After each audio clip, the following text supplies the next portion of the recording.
Lems is a super popular minimalist footwear brand, and they dominate the market with their Primal lineup that include the Primal 2s and the Primal Zens. But how do the Primal Pursuits stack up to the other two? Let's find out.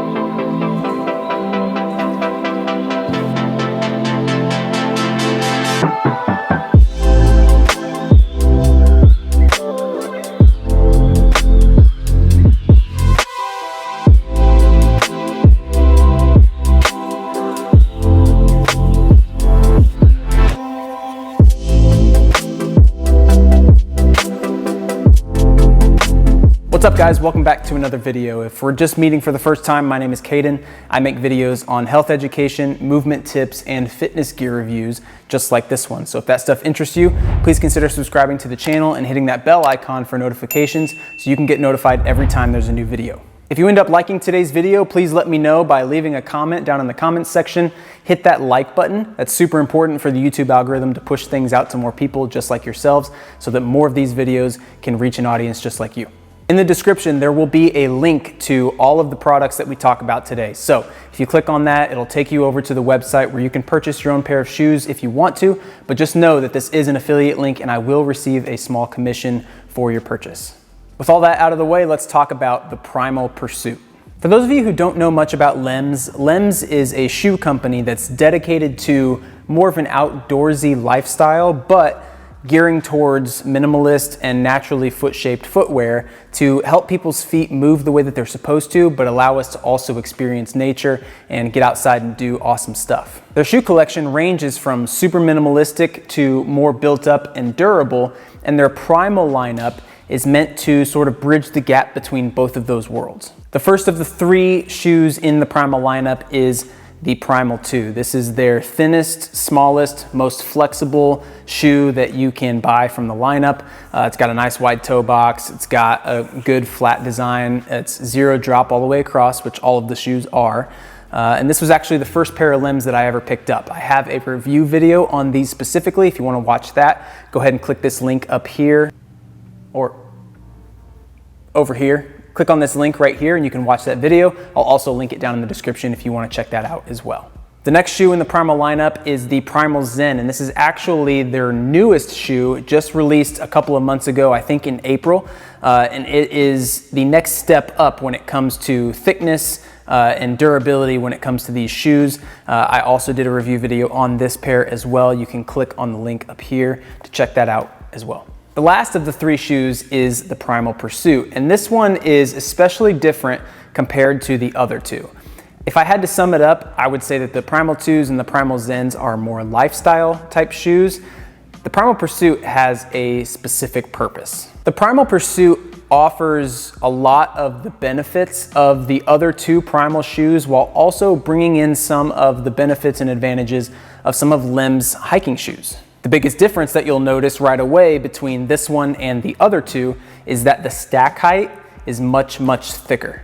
The Primal 2 has a total stack height of 9 millimeters. The Primal Zen has a total stack height of 11 millimeters. And the Primal Pursuit has a whopping 14 millimeters of stack height. If you're not sure what stack height is, it's essentially the separation from the bottom of your foot and the earth beneath you. The higher the stack height, the more disconnected you are from the ground. The Primal 2s are offering a super low stack height, which there are other brands with smaller ones, but it gets you closer to the ground, gives you more ground feel when you're walking around all day. The Primal Pursuit in comparison has a much thicker stack height, so you have a little bit less ground connection when you're walking around in the shoes. But this is actually an advantage for the shoe because this shoe is meant for trail walking. The extra thickness of the outsole protects your foot from high rocks, high roots, sharp objects, things that could actually damage your foot if you stepped on it, but it still offers the zero drop. So from the heel all the way to the front of the foot, it's zero drop. It doesn't elevate your heel, it doesn't put your foot in a weird position. It just separates you from the ground with enough cushion and separation to protect your feet for long hiking trips or day trips out and around. The traction pattern on the Primal Pursuit also reflects its use case for outdoor activities. It has 3mm lugs that are tapering out from the bottom of the shoe, which offers a ton of awesome traction when it comes to dirt, rocks, grass, a bunch of different surfaces that the Primal Zen and the Primal 2s don't quite offer. Another thing to note is that the upper of the Primal Pursuit is a lot more rugged and has tougher materials than the other two as well. This is to help with any abrasions, or if you kick a rock or kick a tree branch, the shoe can handle a little bit more wear and tear when you're out in more rugged environments compared to the Zen or the Primal 2. The Pursuit also has some reflective little bands that go across the midfoot, which is really useful for if you're out in the dark and someone happens to be shining a flashlight around, they'll be easily able to pick you out in the dark. The reflectiveness is really good for if you're walking near traffic or somewhere where you need to be spotted. It's kind of a safety feature, and I really like that they added that to the shoe. Flexibility wise, I would say the Pursuit is probably the least flexible of the three. It really only bends kind of in the forefoot, and from the midfoot to the back doesn't really bend that much at all, which is totally fine for the specific case that you would want to be using these shoes for. You want it to be a little bit more sturdy and rugged when you've got a lot of uneven terrain, when you're out in the mountains walking around. But then as you go down the line, the Primal Zen is a little bit more flexible, has a tad bit more there. And then the Primal 2 is the most flexible. You can almost bend the entire shoe completely over, fold it in half, and it's super flexible for everyday use, which is really great. As far as toe box width is concerned, I would actually rate the Primal Pursuit as the narrowest of the three. They're not a narrow shoe by any means. They definitely still have a naturally shaped toe box to allow your feet to spread and splay. But I would say that the Primal Zen probably has the widest toe box, followed closely by the Primal 2s and then the Primal Pursuits. Partially, I think it being slightly more narrow is okay with needing a little bit of extra security when you're moving around. Your foot might be sliding around in the shoe a little bit more. But for me personally, I would prefer to have more space for my feet to move the way that I want them to, so they don't hurt quite as much after a long day of hiking. As far as sizing goes, everything is basically based off of the Primal 2. So if you have a pair of those I would say are probably true to size. I have a size 9 in the Primal 2s, and they fit perfectly well. When I sized the Primal Zens, they recommended going a half size up, and I felt like that was pretty accurate. So I got a 9.5 with those. With the Pursuits, however, they actually recommend that you size a complete whole size up. I'm not really sure why they created the shoe that way, but I ordered a size 10 in the Pursuits, and I'm glad I did. I think I have plenty of room for my foot. If I had gone with a 9 or a 9.5, I probably would be butting my toes up to the front of the shoe. So go a full size up on the shoe, and I think you'll be really happy. Depending on how thick your foot is, however, you may still experience a little bit of sliding around if you don't tighten the shoe up all the way.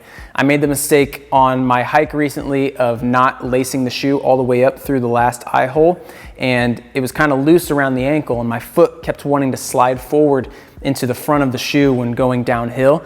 After taking the shoe off, retying it, tying it a little bit tighter, I felt a little bit more secure in the shoe, and it was totally fine after that. If you're watching this video today thinking about if you should pick up a pair of the Primal Pursuits, here's what I'll say. I would grab these shoes if you're looking for something that is a little bit more minimalistic than a full-on hiking boot, and something that you want for trail hiking, camping, being outdoors, getting dirty, being in rugged environments. I think it fits that environment super, super well. As an everyday shoe, the Primal Pursuit is not something that I personally would pick, and that's because of how rigid it is and how tall the stack height is. For everyday wear, I would actually move down towards the Zens or the Primal 2s because they offer a lot more flexibility, a lot more toe room, and they get you a little bit closer to the ground, which is gonna help strengthen your feet in the long run. I continue to be super impressed with the variety of shoe options that Lems has. I think just within the Primal lineup itself, having the shoe that's on the one end being super flexible and minimalistic and wide in the Primal 2s, and then having something all the way on the other end for outdoor activities, rugged activities with the Primal Pursuit is super, super cool. And they have plenty of other options. They have the Boulder boot, they've got some hiking shoes. They've got, I think the Chillum is one of their casual shoes that looks really, really cool. So there's lots of options with this brand, and you won't be disappointed whatever you pick. That's it, guys. That's my quick review of the Primal Pursuit. I really enjoyed getting to wear these on our hike in North Carolina recently. They held up super well. They handled all the rocks and the dust and dirt and hills, everything super, super well. And I'm really happy to have something that I can use for situations like that in the future. If you have any questions about things that I might not have covered or things you're curious about regarding these shoes, just drop those down in the comments. I answer as many questions as I possibly can after the fact, and I will get to all of your questions, whatever you have. Hopefully in the future, I'll be able to pick up a couple of different pairs of shoes from Lems to review for you guys and let you know what I think. But until then, and until the next video, just go out and enjoy some sunshine, hang out with your family and friends, call your mom. You probably haven't called her in a long time, and I will see you guys in the next video. Bye.